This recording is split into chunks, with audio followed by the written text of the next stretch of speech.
Hello dear student, how are you? I hope all of you are good and all of you are doing well. मैं विक्की कुमार बहादुर आप सबका स्वागत करता हूं आपके अपने YouTube channel Rahul commerce academy में। इस वीडियो में हम पढ़ने वाले हैं क्लास 12 बीएमटी यानी कि बिजनेस मैथमेटिक्स एंड स्टैटिस्टिक्स का बहुत ही इंपॉर्टेंट एक्सरसाइज नंबर 7 यानी कि मैट्रिक्स। एग्जाम के पॉइंट ऑफ व्यू से मैट्रिक्स बहुत इंपॉर्टेंट चैप्टर है। हर साल मैट्रिक्स से क्वेश्चन पूछा जाता है।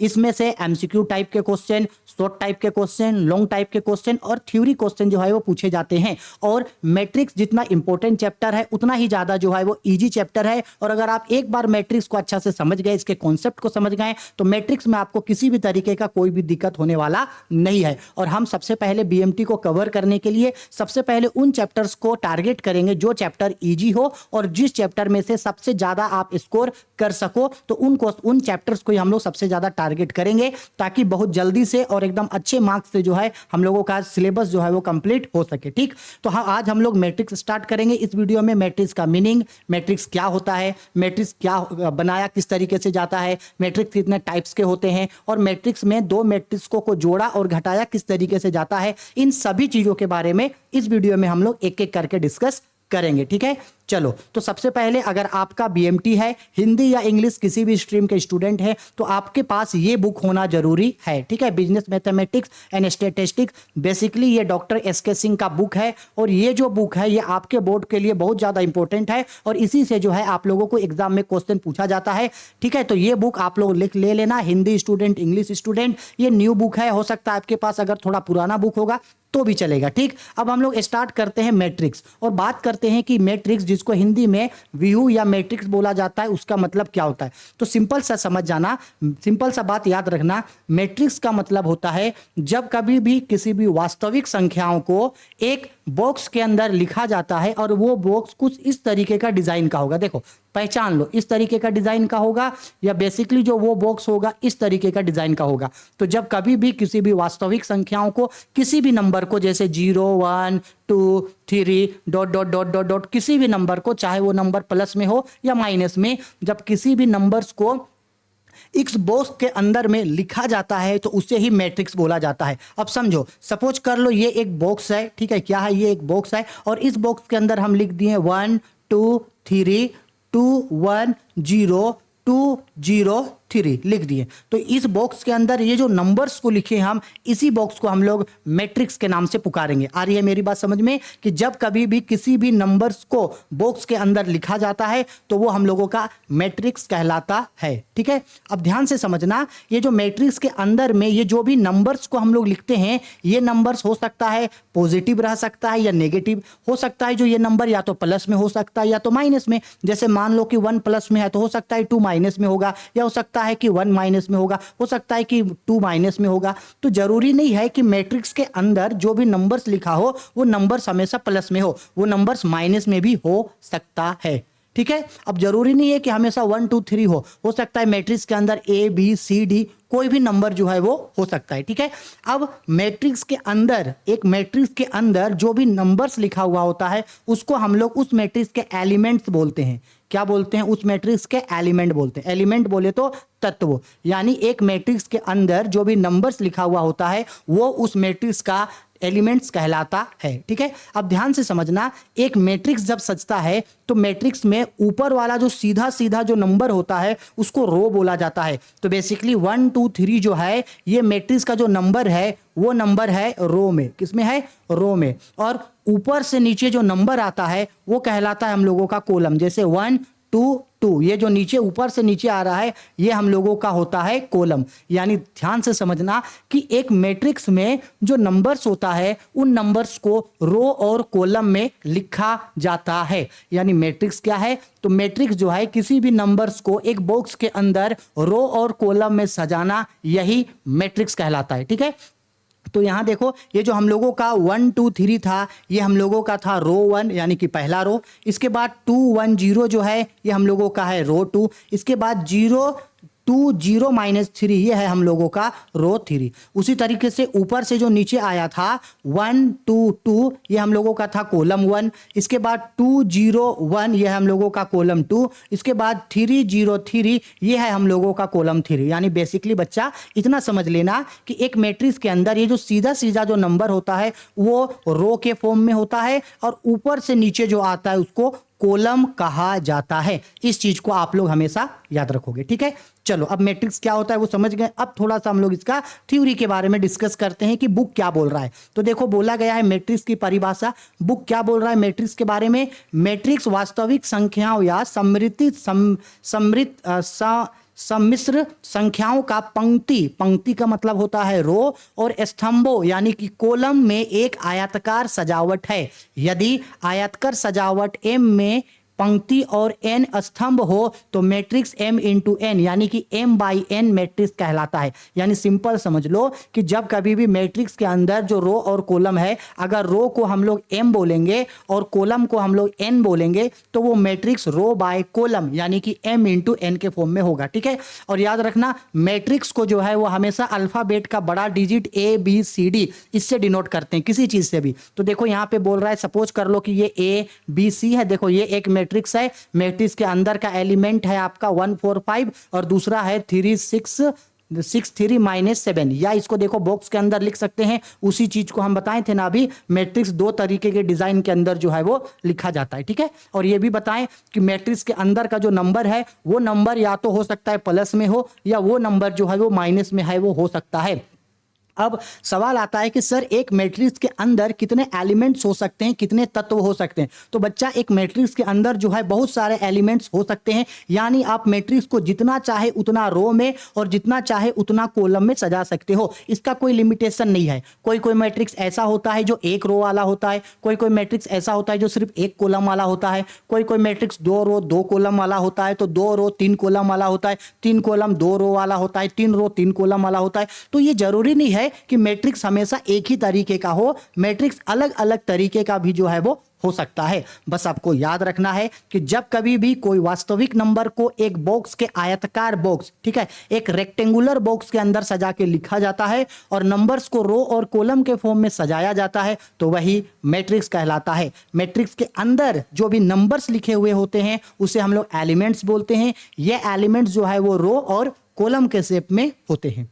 आया समझ में? ठीक है सर, आ गया। अब हम लोग थोड़ा सा डिस्कस करते हैं टाइप्स ऑफ मैट्रिक्स के बारे में कि आखिरकार मैट्रिक्स कितने टाइप्स के होते हैं, ठीक है। तो याद रखना मैट्रिक्स जो है वो कई टाइप्स के हो सकते हैं। मैट्रिक्स कई टाइप्स के जो है वो हो सकते हैं। देखो एक होता है हम लोगों का आयताकार मैट्रिक्स जिसको बोला जाता है रेक्टेंगुलर मैट्रिक्स। और एग्जाम के पॉइंट ऑफ व्यू से बहुत इंपॉर्टेंट है आपके लिए ये जानना कि मैट्रिक्स कितने टाइप्स के होते हैं, क्योंकि एग्जाम में जो है यहाँ से क्वेश्चन पूछा जाता है। एक मैट्रिक्स दे देगा और बोलेगा कि ये किस टाइप का मैट्रिक्स है बताओ, तो आपको याद रखना होगा एक होता है आयताकार यानी कि रेक्टेंगुलर मैट्रिक्स। अब ध्यान से समझना कि ये जो आयताकार यानी कि ये जो रेक्टेंगुलर मैट्रिक्स होता है वो होता क्या है। तो देखो क्या बोल रहा है, यदि किसी मैट्रिक्स की पंक्ति मतलब रो, बार बार बोल रहे हैं पंक्ति मतलब रो, यदि किसी मैट्रिक्स की पंक्ति तथा स्तंभों यानी कॉलम की संख्या समान ना हो, यानी कि m is equal to not n, यानी matrix is equal to not column, column is row is equal to not column, तो इस प्रकार के मैट्रिक्स को आयताकार मैट्रिक्स कहा जाता है। यानी ध्यान से समझना, अगर एक ऐसा मैट्रिक्स है जिस मैट्रिक्स के अंदर का जो नंबर है वो बराबर ना हो, मैट्रिक्स के अंदर जो रो और कॉलम है वो इक्वल ना हो, रो और कॉलम जो है वो इक्वल ना हो, तो ऐसे मैट्रिक्स को हम लोग रेक्टेंगुलर मैट्रिक्स कहते हैं। सर एग्जांपल दे दो। देखो देते हैं A इज इक्वल टू, देखो एक मैट्रिक्स दे रहे हैं 1 2 3 4 5 6। चलो ये एक मैट्रिक्स का एग्जांपल दे दिए। अब बताओ इस मैट्रिक्स में मेरा कितना रो है, ध्यान से बताना इस मैट्रिक्स में मेरा कितना रो है। तो देखो 1 2 3 ये हम लोगों का है रो 1 है, और ये हम लोगों का 4 5 6 ये है रो 2। यानी बेसिकली इस मैट्रिक्स में कितना रो है भाई, 2 रो है, ठीक है। और कॉलम कितना है, तो ऊपर से नीचे वाला कॉलम होता है, तो 1 और 4 कॉलम 1 है, 2 और 5 कॉलम 2 है, और 3 और 6 जो है वो कॉलम 3 है। यानी बेसिकली यहाँ पे कॉलम कितना है, 3 है। यानी ये जो मैट्रिक्स है इस मैट्रिक्स में row is equal to not column, यानी कि m is equal to not n। तो इस तरीके का जो मैट्रिक्स बनता है वही मैट्रिक्स हम लोगों का रेक्टेंगुलर मैट्रिक्स कहलाता है। आया समझ में। रेक्टेंगुलर मतलब आयत, देखो ना इस मैट्रिक्स के अंदर जो बॉक्स बन रहा है वो आयताकार शेप में बन रहा है, तो इस मैट्रिक्स को बोलते हैं रेक्टेंगुलर मैट्रिक्स। ठीक है, आया समझ में। सब चीजों को कॉपी में नोट डाउन करते हुए लिखते जाना। ठीक है, चलो आयताकार मैट्रिक्स हो गया। ठीक है सर, अब आगे बढ़ते हैं और बात करते हैं नेक्स्ट मैट्रिक्स के बारे में कि नेक्स्ट कौन सा मैट्रिक्स होता है हम लोगों का। देखो ये होता है, ये हो गया। नेक्स्ट सेकंड मैट्रिक्स होता है हम लोगों का वर्ग मैट्रिक्स यानी कि स्क्वायर मैट्रिक्स। देखो स्क्वायर मैट्रिक्स मतलब होता है ऐसा मैट्रिक्स जिसके अंदर रो और कॉलम बराबर हो। अगर 2 रो है तो 2 कॉलम होगा, 3 रो है तो 3 कॉलम होगा, 4 रो है तो 4 कॉलम, यानी एक ऐसा मैट्रिक्स जिसके अंदर रो और कॉलम बराबर है। ऐसे मैट्रिक्स को हम लोग स्क्वायर मैट्रिक्स बोलते हैं। देखो वह मैट्रिक्स जिसमें पंक्ति और स्तंभों की संख्या बराबर हो वर्ग मैट्रिक्स कहलाता है। यदि किसी मैट्रिक्स कोई मैट्रिक्स ए में n और n स्तंभों हो तो उसे nवें क्रम यानी कि nth ऑर्डर का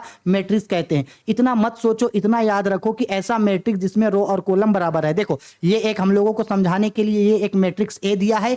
मैट्रिक्स ए के अंदर 1 2 3 2 3 4 और 2 0 5 है। अब आप बोलोगे कि सर ये मैट्रिक्स जो है किस तरीके से हम लोगों के लिए रो मैट्रिक्स है, तो देखो यहाँ पे एक रो कितना गो है, ये मेरे लिए है रो 1, ये मेरे लिए है रो 2 और ये मेरे लिए है रो 3। ठीक है, अब कॉलम कितना है तो ऊपर से नीचे देखो ये कॉलम 1, ये कॉलम 2 और कॉलम 3, यानी रो भी 3 है और हम लोगों का जो कॉलम है वो कॉलम भी 3 है। यानी ऐसा मैट्रिक्स जिसमें रो और कॉलम बराबर है यानी कि m और n बराबर है, तो ऐसे मैट्रिक्स को हम लोग स्क्वायर मैट्रिक्स बोलते हैं। जैसे देखो एक और मैट्रिक्स दे रहे हैं a इज इक्वल टू 1 2 0 1, तो देखो इस मैट्रिक्स में भी 2 रो और 2 कॉलम है, तो ये भी हम लोगों का किस तरीके का मैट्रिक्स है, स्क्वायर मैट्रिक्स। ठीक, एक मैट्रिक्स ले लेते हैं A, इसके अंदर मान लो 1 0 1 2 1 0 है, तो ये हम लोगों के लिए स्क्वायर मैट्रिक्स नहीं होगा क्योंकि इसमें रो 2 गो है और जबकि कॉलम 3 गो है। तो मेरे लिए स्क्वायर मैट्रिक्स वो मैट्रिक्स होगा जिसमें रो और कॉलम बराबर होगा। आया समझ में। ठीक है, चलो आगे बढ़ते हैं 3 नंबर पे। 3 पे बोल रहा है क्षैतिज मैट्रिक्स यानी कि हॉरिजॉन्टल मैट्रिक्स क्या है, तो रेक्टेंगुलर मैट्रिक्स को ही हम लोग हॉरिजॉन्टल मैट्रिक्स बोल सकते हैं।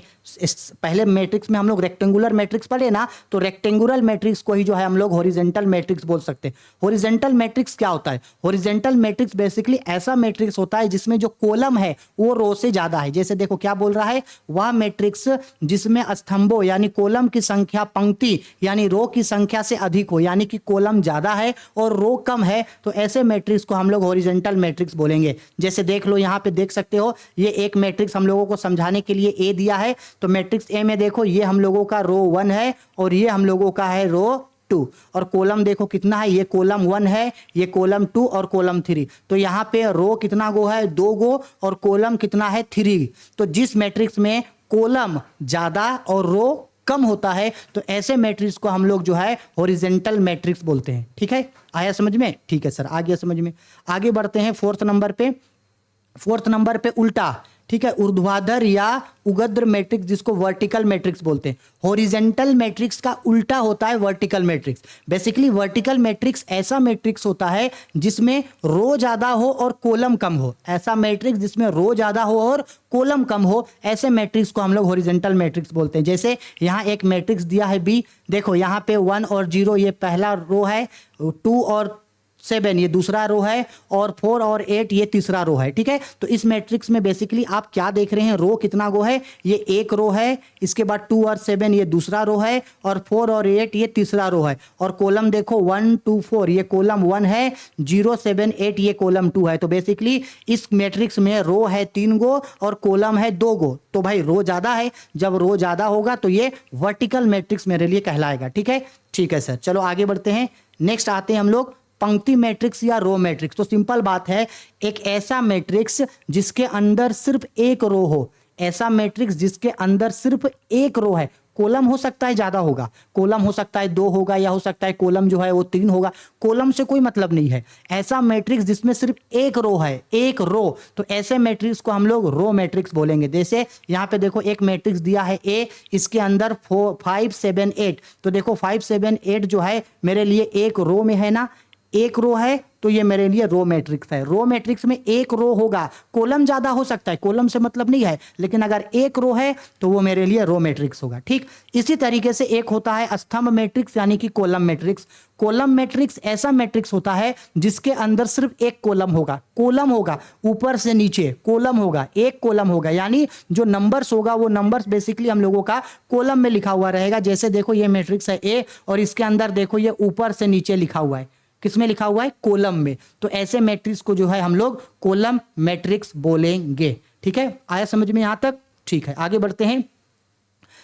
शून्य मैट्रिक्स या रिक्त मैट्रिक्स बहुत इंपॉर्टेंट है। जीरो मैट्रिक्स या नल मैट्रिक्स एग्जाम में पूछता है। तो सिंपल सा बात है, जीरो मैट्रिक्स या नल मैट्रिक्स का मतलब होता है एक ऐसा मैट्रिक्स जिसके अंदर का सारा एलिमेंट जीरो हो। एक ऐसा मैट्रिक्स जिसके अंदर का सारा एलिमेंट जीरो होता है, ऐसे मैट्रिक्स को हम लोग जीरो मैट्रिक्स कहते हैं। जैसे कि आप यहाँ एग्जाम्पल में देख सकते हैं, ये मैट्रिक्स बी है। मैट्रिक्स बी के अंदर का सारा एलिमेंट देखो जीरो है, ना तो यहाँ पे कोई रो है जीरो के अलावे और ना ही कोई कॉलम है। यहाँ पे जो भी नंबर्स है वो जीरो में है। तो ऐसे मैट्रिक्स को हम लोग जो है वो जीरो मैट्रिक्स बोलते हैं। ठीक है, चलो आगे आता है विकर्ण मैट्रिक्स यानी कि डायगोनल मैट्रिक्स। इसको याद रखना, डायगोनल मैट्रिक्स क्या होता है? डायगोनल मैट्रिक्स का मतलब होता है एक ऐसा मैट्रिक्स जिसका तिरछा तिरछा एलिमेंट, देखो यहां ध्यान से समझना। हाँ, ये एक मैट्रिक्स है, सपोज कर लो ए।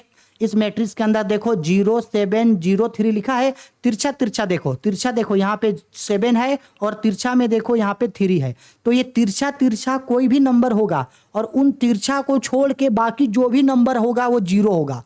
तो ऐसे मैट्रिक्स को हम लोग डायगोनल मैट्रिक्स बोलते हैं। जैसे यहाँ मैट्रिक्स ए पे तिरछा तिरछा देखो 7 और 3 है और उसके बाद का जो भी एलिमेंट्स होगा वो सब जीरो होगा। तो ऐसे मैट्रिक्स को डायगोनल मैट्रिक्स बोलेंगे। देखो एक मैट्रिक्स है बी, अब बी में देखो तिरछा तिरछा देखो, यहाँ 5 है, यहाँ 3 है और यहाँ 3 है। तो तिरछा तिरछा एक नंबर है, उसके बाद जितना भी एलिमेंट्स है वो सारा एलिमेंट जीरो है। तो ये मेरे लिए डायगोनल मैट्रिक्स है।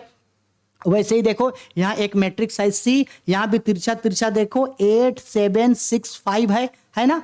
ये तिरछा तिरछा एक नंबर है और इसको छोड़ के बाकी जितना भी नंबर्स होगा वो सारा नंबर जीरो है। तो ये होता है डायगोनल मैट्रिक्स। सर ठीक है, डायगोनल मैट्रिक्स समझ में आ गया कि तिरछा तिरछा कोई नंबर होगा और उसको छोड़ के बाकी जो भी नंबर होगा वो जीरो होगा। लेकिन सर ये जो मैट्रिक्स ए दिया है इसके बाद यहाँ 2 × 2 क्यों लिखा है? 2 × 2 का मतलब है रो इंटू कॉलम। 2 × 2 का मतलब ये बता रहा है कि इस मैट्रिक्स में 2 रो है और 2 कॉलम। देखो ना, ये एक रो है, ये एक कॉलम, एक रो सेकंड रो, और ये देखो second first column second column. Sir यहाँ 3 × 3 क्यों लिखा है? यानी कि ये बता रहा है कि ये जो मैट्रिक्स है ये 3 रो और 3 कॉलम का है। सर यहाँ 4 × 4 काहे लिखा है? क्योंकि ये बता रहा है कि ये जो मैट्रिक्स है ये 4 रो और 4 कॉलम का है। ठीक है सर, क्या आप एक एक्स्ट्रा एग्जाम्पल दे सकते हैं डायगोनल मैट्रिक्स का? हाँ बिल्कुल दे सकते हैं। देखो A = एक डायगोनल मैट्रिक्स दे रहे हैं। देखो ये सॉरी, एक डायगोनल मैट्रिक्स का एग्जांपल दे रहे हैं। सपोज कर लो 5 0 0 0 3 0। ये देखो ये भी इसके बाद 0 0 2, ये भी हम लोगों का जो है वो डायगोनल मैट्रिक्स है। सर कैसे डायगोनल मैट्रिक्स है? तो देखो इसका तिरछा देखो, ऐसे तिरछा तिरछा देखो, इसका कोई नंबर है, इन तिरछा को छोड़ के बाकी जो भी नंबर्स बच गया है वो सारा नंबर क्या है? जीरो है। तो ये मेरे लिए हो गया डायगोनल मैट्रिक्स। ठीक है सर, समझ में आ गया? हाँ सर समझ में आ गया। अब आगे बात करते हैं। नेक्स्ट आता है हम लोगों का, ये देखो आदिश मैट्रिक्स या स्केलर मैट्रिक्स। ये एग्जाम में पूछता है आप लोगों को कि स्केलर मैट्रिक्स क्या है। तो सिंपल याद रखना, स्केलर मैट्रिक्स मतलब ये होता है कि जो भी उसका डायगोनल नंबर है, डायगोनल मतलब तिरछा तिरछा, वो जो तिरछा तिरछा नंबर है वो इक्वल होगा। तिरछा तिरछा नंबर क्या होगा? इक्वल होगा। जैसे कि देखो मैट्रिक्स ए दिया है, यहाँ देखो 5 है, यहाँ भी देखो 5 है और यहाँ भी देखो 5 है। तो तिरछा तिरछा जो नंबर है वो क्या है? 5 है और इसके बाद जितना भी नंबर है वो नंबर जीरो है। तो ऐसे मैट्रिक्स को जो है हम लोग स्केलर मैट्रिक्स बोलेंगे। ठीक है, जैसे देखो एक एग्जाम्पल दे रहे हैं। ये सपोज कर लो एक मैट्रिक्स है मेरा बी। ठीक है, सपोज कर लो यहाँ पे मेरा है 6 0 0 0 6 0 0 0 6। तो गौर ये करना कि ये जो हम लोगों का डायगोनल मैट्रिक्स है यहाँ पे सॉरी स्केलर मैट्रिक्स जो है इसका देखो तिरछा तिरछा में क्या है? 6 है। तो नंबर इक्वल रहेगा और इसको छोड़ के बाकी सारा नंबर जो है वो जीरो है। तो ऐसे मैट्रिक्स को हम लोग स्केलर मैट्रिक्स बोलते हैं। समझ में आया? हाँ सर समझ में आया। ठीक है, चलो आगे बढ़ते हैं। इसके बाद अब हम लोग आते हैं हम लोग एकांक मैट्रिक्स तथा तत्समक मैट्रिक्स जिसको यूनिट मैट्रिक्स या आइडेंटिटी मैट्रिक्स बोलते हैं, आइडेंटिटी मैट्रिक्स मोस्ट इंपॉर्टेंट। अब बोलोगे कि सर आइडेंटिटी मैट्रिक्स क्या होता है, तो सिंपल याद रखना, आइडेंटिटी मैट्रिक्स का मतलब होता है ऐसा मैट्रिक्स जिसके अंदर का जो डायगोनल नंबर होगा यानी जो तिरछा वाला नंबर होगा वो 1 होगा। देखो यहां भी ये देखो 1 है, यहां भी देखो 1 है, यहां भी 1 है, 1 होना चाहिए। अगर 1 1 1 है और उसको छोड़ के बाकी सारा नंबर 0 है तो इसे ही हम लोग डायगोनल मैट्रिक्स बोलेंगे। ठीक है सर, अगर इसको डायगोनल मैट्रिक्स बोलेंगे तो इससे पहले अगर मान लो यहां मैट्रिक्स बी ले लेते हैं 5 0 0 0 5 0 0 0 5। सर यहां भी तो नंबर जो है तिरछा में 5 5 है, हाँ 5 5 है। अगर तिरछा में 1 1 होता तो वो हम लोगों का यूनिट मैट्रिक्स या आइडेंटिटी मैट्रिक्स होता, अगर 1 1 होता तो। और अगर 1 को छोड़ के बाकी तिरछा तिरछा में कोई भी नंबर है, 1 को छोड़ के 2 हो सकता है, 3 हो सकता है, 4 हो सकता है, 5 हो सकता है, 6 हो सकता है, 7 हो सकता है, बस 1 को छोड़ के 1 है तो वो मेरे लिए यूनिट मैट्रिक्स है। अगर 1 को छोड़ के कोई भी नंबर तिरछा तिरछा इक्वल है और बाकी सारा नंबर 0 है तो वो हम लोगों के लिए स्केलर मैट्रिक्स कहलाएगा। ठीक है, जैसे कि ये मैट्रिक्स बी जो है वो स्केलर मैट्रिक्स है, मैट्रिक्स ए जो है वो यूनिट मैट्रिक्स है। ठीक, हाँ सर आया। अब आते हैं हम लोग 11 नंबर पे। 11 नंबर पे आते हैं कि त्रिभुजाकार मैट्रिक्स यानी कि रेक्टेंगुलर मैट्रिक्स क्या है। देखो रेक्टेंगुलर मैट्रिक्स का मतलब सिंपल होता है, रेक्टेंगुलर मैट्रिक्स जो है वो 2 तरीके का होता है। एक होता है रेक्टेंगुलर मतलब समझाते हैं, रेक्टेंगुलर मैट्रिक्स में जो 0 होता है ना वो इस तरीके से सेट होगा कि जब 0 0 को जोड़ोगे तो त्रिभुज का आकार में बन जाएगा। किसके आकार में बन जाएगा जी? त्रिभुज के आकार में बन जाएगा, एकदम जो हम लोगों का त्रिभुज होता है ना, ट्रायंगुलर फॉर्म में बन जाएगा। देखो जैसे ये एक, और हाँ ये 2 तरीके का होता है, या तो फिर जो है ट्रेंगुलर जो है या तो वो ऊपर बने या तो फिर नीचे बने। तो जो ऊपर बनता है उसको बोला जाता है लोअर ट्रायंगल मैट्रिक्स। जैसे देखो यहाँ पे देखो ये 0 0 0 है तो ये 0 देखो ट्रेंगल जैसे बन जाएगा। यहाँ भी देखो 0 0 0 इस तरीके से साफ सामने सामने है तो ये रेक्टेंगुलर मैट्रिक्स है। और यहाँ देखो रेक्टेंगुलर मैट्रिक्स नीचे है, ये देखो, और यहाँ देखो 0 0 जो है नीचे है। तो ये देखने से ऐसा लगेगा ना कि रेक्टेंगल मतलब त्रिभुज बन गया है जैसे दिखेगा। देखो इस तरीके से जब आप देखोगे तो ऐसे लगेगा कि मान लो ये त्रिभुज बन गया है, इस तरह से ऐसे लगेगा कि मान लो ये क्या बन गया है जी? त्रिभुज। ठीक है, आ गया समझ में? ठीक है, इसको बोला जाता है ट्रायंगुलर यानी कि त्रिभुजाकार मैट्रिक्स। ठीक है, आया समझ में? ठीक है, अब हम लोग आगे बढ़ते हैं। हाँ नेक्स्ट में आते हैं। अब क्या बोल रहा है? उप मैट्रिक्स यानी कि सब मैट्रिक्स क्या होता है? तो सिंपल सा बात है, सब मैट्रिक्स मतलब होता है अगर एक मैट्रिक्स था, सपोज कर लो ए, अब मैट्रिक्स ए के कुछ कुछ एलिमेंट्स को हटाएं और कुछ कुछ एलिमेंट्स को ले करके जो एक नया मैट्रिक्स बना वो मेरे लिए कहलाता है सब मैट्रिक्स। जैसे देखो समझाते हैं, यहाँ एक मैट्रिक्स ए दिया है 2 3 4 5 7 0 8 9 6 5 7 3। अब क्या करेंगे, ये जो हम लोगों का यहाँ पे एग्जाम्पल में मैट्रिक्स ए दिया है इसको देख करके हम लोग यहाँ मैट्रिक्स बी बनाएंगे। अच्छा कैसे बनाएंगे? तो सपोज कर लो यहाँ से हम लोग क्या करते हैं, किसी चीज को छुपा देते। सर किसको छुपाएंगे? सपोज कर लो क्या बोल रहा है हम लोग, सपोज कर लो कि सेकेंड रो को छुपा दे रहे हैं, इसको छुपा दे रहे हैं, इसको हटा दिए। ठीक है सर, छुपा दिए सेकेंड रो को और सेकेंड कॉलम को छुपा दिए हम लोग, यहां से छुपा दिए। ठीक है सर, छुपा दो। छुपा देने के बाद क्या बच जाएगा? 2 4 5। तो देखो 2 4 5 और 6 7 3 6 7 3। तो देखो भाई ये मैट्रिक्स ए था, मैट्रिक्स ए का कुछ नंबर्स को छुपा दिए और उसी से ले करके एक हम लोग क्या किए, एक नया मैट्रिक्स बनाए। तो यही कहलाता है हम लोगों का सब मैट्रिक्स, यानी उस मैट्रिक्स के अंदर का जो एलिमेंट है वो दूसरा मैट्रिक्स से जो है हम लोगों का मैच करता है। तो इसे हम लोग क्या बोलते हैं? सब मैट्रिक्स बोलते हैं। समझ में आया? ठीक है सर, समझ में आया। चलो अब जल्दी जल्दी 2 ही मैट्रिक्स है, खत्म करते हैं। अब आते हैं हम लोग नेक्स्ट मैट्रिक्स में, बराबर मैट्रिक्स यानी कि इक्वल मैट्रिक्स। तो बच्चा इक्वल मैट्रिक्स मतलब सिंपल है, ऐसा मैट्रिक्स जिसमें ऐसा अगर 2 मैट्रिक्स, कोई ऐसा 2 मैट्रिक्स जिसके अंदर का सारा एलिमेंट एक दूसरे के बराबर है। यानी 2 मैट्रिक्स है, सपोज मैट्रिक्स ए और मैट्रिक्स बी, और इन दोनों मैट्रिक्स का एलिमेंट, इन दोनों मैट्रिक्स का नंबर सेम है और रो भी सेम है, कॉलम भी सेम है। तो ऐसे मैट्रिक्स को हम लोग बोलते हैं इक्वल मैट्रिक्स। जैसे ये मैट्रिक्स ए है, ये मैट्रिक्स बी। तो देखो यहाँ है 4 7 8, सॉरी 578, यहाँ भी 578, यहाँ है 964, यहाँ भी 964 इक्वल है, तो ऐसे मैट्रिक्स को हम लोग इक्वल मैट्रिक्स बोलते हैं। ठीक है, अब आता है हम लोगों का एक लास्ट मैट्रिक्स, ये होता है हम लोगों का साइमेट्रिक मैट्रिक्स। ठीक है, और एक आता है हम लोगों का विषम मैट्रिक्स। देखो विषम मैट्रिक्स मतलब पहले समझा रहे हैं, विषम मैट्रिक्स का मतलब होता है स्क्वीन, साइमेट्रिक मैट्रिक्स का मतलब होता है ऐसा मैट्रिक्स जिसके अंदर प्लस और माइनस दोनों एलिमेंट्स हो। ऐसा मैट्रिक्स जिसके अंदर प्लस और माइनस दोनों एलिमेंट्स हो वो कहलाता है विषम असिमित मैट्रिक्स। ठीक, और एक होता है साइमेट्रिक मैट्रिक्स। साइमेट्रिक मैट्रिक्स का मतलब होता है ऐसा मैट्रिक्स जिसके अंदर जितना रो होगा उतना ही कॉलम हो, जितना रो होगा उतना ही कॉलम हो, तो उस मैट्रिक्स को हम लोग जो है वो साइमेट्रिक मैट्रिक्स बोलते हैं। ठीक है, आया समझ में? बस इतना ही मैट्रिक्स जो है वो आप लोगों को पढ़ना था, इतना ही चीज आप लोगों को याद रखना है। इसके बाद नेक्स्ट क्लास में जो है हम लोग, अब नेक्स्ट क्लास में जो हम लोग इसका एक्सरसाइज स्टार्ट करेंगे, एक्सरसाइज 7.1। ठीक है, तो जो भी चीज आप लोगों को बताएं अभी, उन सारे चीजों को आप लोग लिख करके नोट डाउन करके अच्छा से रखना, याद करना, क्योंकि एग्जाम में ये सारा चीज जो है आपको पूछा जाता है। ठीक है, चलो बाय, टेक केयर।